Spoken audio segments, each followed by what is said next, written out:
Intolerance ആ ഒറ്റ വാക്കിൽ വിശേഷിപ്പിക്കാമെന്ന് തോന്നുന്നു. ചിത്രയ്ക്കെതിരെ നടക്കുന്നത് ഒരു ഇൻടോളറൻ്റ് ആയിട്ടുള്ള ഒരു മോബിൻ്റെ സൈബർ ഇടത്തിലെ ലിഞ്ചിങ് ആണ്. അങ്ങനെ വേണം അതിനെ കാണാൻ. ചിത്ര എത്ര നല്ല പാട്ടുകാരിയാണ് എന്ന് നമ്മളെക്കാളൊക്കെ ലോകം വിലയിരുത്തിയതാണ്. ലോകോത്തര നിലവാരത്തിൽ നിൽക്കുന്ന ഒരു ഗായികയെ ചെളിവാരി എറിയുന്നത് അവരുടെ ഒരു വീഡിയോയെ ആസ്പദമാക്കിയാണ്. അപ്പോൾ എത്രത്തോളം ദുഷിച്ച മനസ്സോടെയാണ് ഇവരൊക്കെ ഓരോ അഭിപ്രായ പ്രകടനത്തെയും നോക്കിക്കാണുന്നത് എന്നത്, അതുപോലെ തന്നെ വലിയ നിലപാട് പറയുന്നവരുടെ ഉള്ളിലെ കാപട്യം അത് ചില വിഷയങ്ങൾ വരുമ്പോൾ പുറത്തേക്ക് വരികയാണ്. അതാണ് കെ എസ് ചിത്രയുടെ വിഷയത്തിൽ ഇവിടെ നമ്മൾ കാണുന്നത് എന്നതാണ്. കെ എസ് ചിത്ര പറഞ്ഞ കാര്യങ്ങൾ അതിൽ ഒരു ശ്രുതിഭംഗവും വന്നിട്ടില്ല എന്നത് എൻ്റെ ഉറച്ച അഭിപ്രായമാണ്. ചിത്രയ്ക്ക് ശ്രുതി തെറ്റിയിട്ടില്ല, കൃത്യമായി തന്നെയാണ് പറയാനുള്ളത് അതിൽ പറഞ്ഞു വെച്ചത്. ഇനിയിപ്പോൾ ഏതെങ്കിലും തരത്തിലുള്ള സമ്മർദ്ദത്തിൻ്റെ ഭാഗമായി ആ വീഡിയോ പിൻവലിച്ചാലും എൻ്റെ അഭിപ്രായം ഇതുതന്നെയാണ്. കാരണം പ്രാണപ്രതിഷ്ഠാ ചടങ്ങ് നടക്കുന്നത് 22-ാം തീയതിയാണ്, വരുന്ന തിങ്കളാഴ്ച.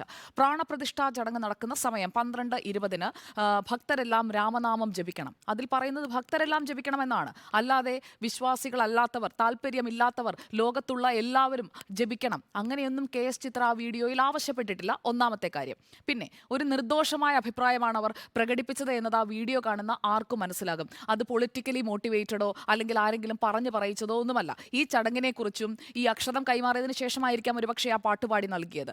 അപ്പോൾ ഈ ചടങ്ങിനെക്കുറിച്ചും അമ്പലത്തിൽ നടക്കുന്ന പൂജയെക്കുറിച്ചും ഒക്കെ കേട്ടപ്പോൾ അറിയാവുന്ന ഒരു കാര്യം പറഞ്ഞു വെച്ചത് മാത്രമാണ് ചിത്രയെന്ന് മനസ്സിലാക്കാൻ ഒരുപാട് തെരഞ്ഞു പോകേണ്ട കാര്യമൊന്നുമില്ല.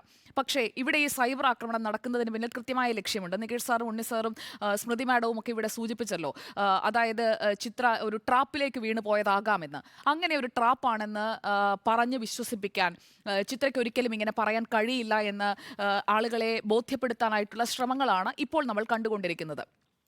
അതായത് സംഘപരിവാറിനോടുള്ള ഒരു ഐത്തം അല്ലെങ്കിൽ ഒരു വിദ്വേഷം അത് സ്വാഭാവികമായും കേരളത്തിൽ പലയിടങ്ങളിൽ നിന്നും ഉയർന്നു വരുന്നത് ഇക്കാലയളവിലെല്ലാം നമ്മൾ കണ്ടുകൊണ്ടിരുന്നതാണ്. പക്ഷേ കേരളത്തിലേക്ക് സംഘപരിവാറിൻ്റെ സ്വാധീനം വർദ്ധിക്കുന്നു എന്ന ഒരു യാഥാർത്ഥ്യം മനസ്സിലാക്കി തുടങ്ങിയപ്പോഴാണ് ഈ തരത്തിൽ ഈ അക്ഷതം സ്വീകരിക്കുന്നവരായാലും വിശ്വാസത്തെക്കുറിച്ച് പറയുന്നവരായാലും ഭക്തിയെക്കുറിച്ച് പറയുന്നവരായാലും എന്തിന് ഇപ്പോൾ രാമക്ഷേത്രത്തെക്കുറിച്ച് അല്ലെങ്കിൽ ശ്രീരാമനെക്കുറിച്ച് പറഞ്ഞു കഴിഞ്ഞാൽ അതുടനെ സംഘപരിവാറിനോടുള്ള വിദ്വേഷം ആ പറയുന്ന വ്യക്തികളോടുള്ള വിദ്വേഷമായി മാറുകയാണ്.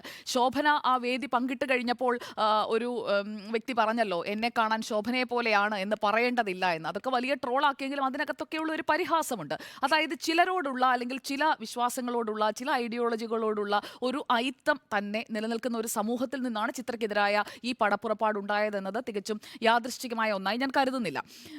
ചിത്ര പറഞ്ഞതിൽ എവിടെയാണ് തെറ്റുള്ളത്? അവർ പറഞ്ഞ വാചകങ്ങൾ ഒന്നൊന്നായി എടുത്തു നോക്കൂ.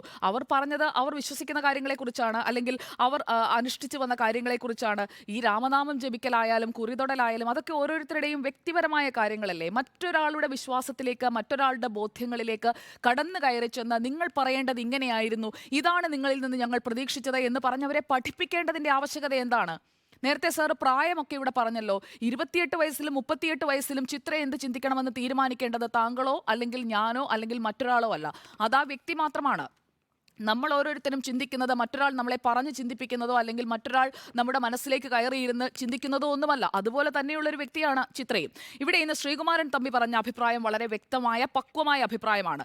ചിത്ര തൻ്റെ അഭിപ്രായം പറഞ്ഞതിന് അവരെ ചീത്ത വിളിക്കുന്നത് എന്തിനാണെന്നാണ് അദ്ദേഹം ചോദിക്കുന്നത്. ആ ചോദ്യം ഇന്ന് എല്ലാവരും ചോദിച്ചു തുടങ്ങിയിരിക്കുകയാണ്. അതുകൊണ്ട് തന്നെയാണ് മന്ത്രി സജി ചെറിയാൻ ഇന്ന് കൃത്യമായി പറയേണ്ടി വന്നത്, ഇതൊന്നും വിവാദമാക്കേണ്ട കാര്യമില്ല. കാരണം ചിത്ര അങ്ങനെ പറഞ്ഞതിൻ്റെ പേരിൽ വേട്ടയാടപ്പെടേണ്ട ഒരാളല്ല എന്നുള്ളതാണ് നമ്മൾ ആദ്യം തിരിച്ചറിയേണ്ട കാര്യം.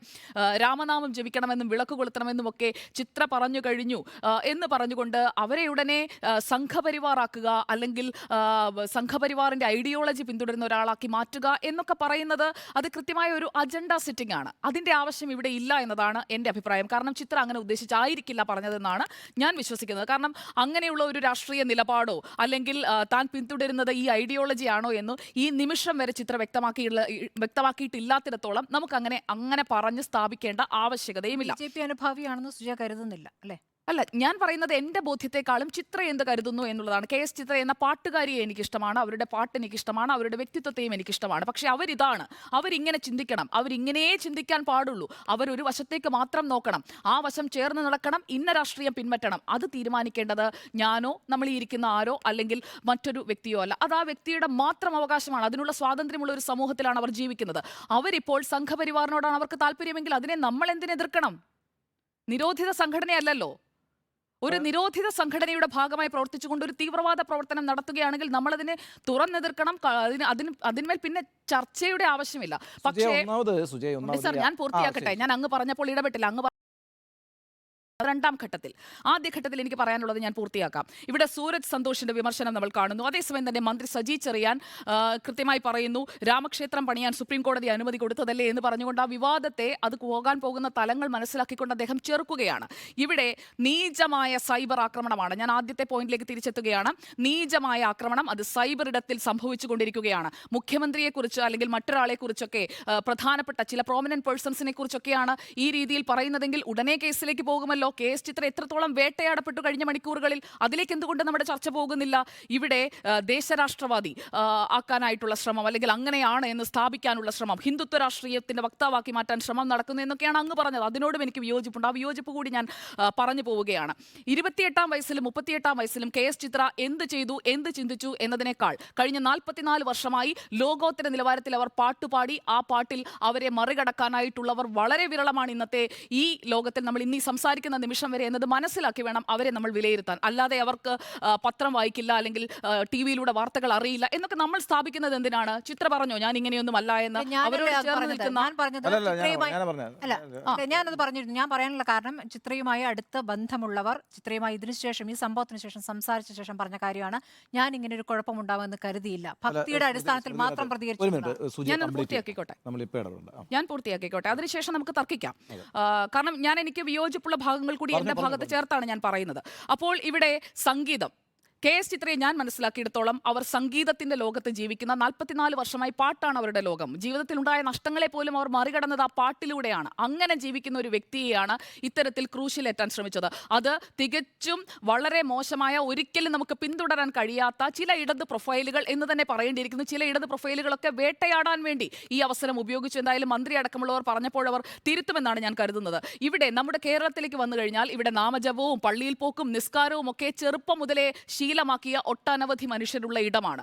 അവിടെ ഒരു കാര്യം ചിത്ര പറഞ്ഞു കഴിഞ്ഞാൽ ഉടനെ അതിന്റെ പേരിൽ അവരെ വേട്ടയാടേണ്ട ആവശ്യമൊന്നുമില്ല. വികലമായ മനസാക്ഷിയുള്ള, വൃത്തികെട്ട മനസ്സുള്ള ആളുകളാണ് KS ചിത്രയെ ആക്രമിക്കുന്നത് എന്നതിൽ എനിക്ക് ഒരു സംശയവുമില്ല. പിന്നെ ഇവിടെ സാർ പറഞ്ഞ ഒരു കാര്യത്തോടു കൂടി, ഈ രാമഭക്തിയെക്കുറിച്ച് പറയുമ്പോൾ ശാഖയിൽ പോയി ഭക്തി സംസ്കാരം ഇതെല്ലാം കൂടി മിക്സ് ചെയ്തുകൊണ്ട് ഒരു പെർഫെക്റ്റ് മിക്സ് ആക്കി കൊടുക്കുകയാണ്, കുട്ടികളെ അങ്ങനെ കൊണ്ടുപോവുകയാണ് എന്നതാണ്. അവിടെ പോയി കഴിഞ്ഞാൽ എന്താണ് എന്നത് തിരിച്ചറിയാൻ ബോധ്യമുള്ള ആളുകളാണല്ലോ ആ കുട്ടികളുടെ വീട്ടിലുള്ളത്. അപ്പോൾ അത് അവർക്ക് വിടൂ എന്നുള്ളതാണ് അക്കാര്യത്തിൽ എനിക്ക് പറയാനുള്ളത്.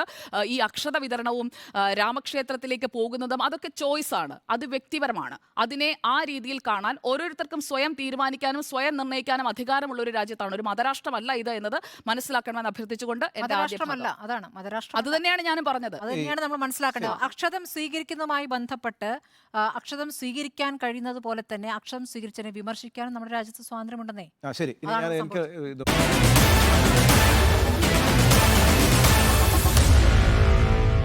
Meet the editors.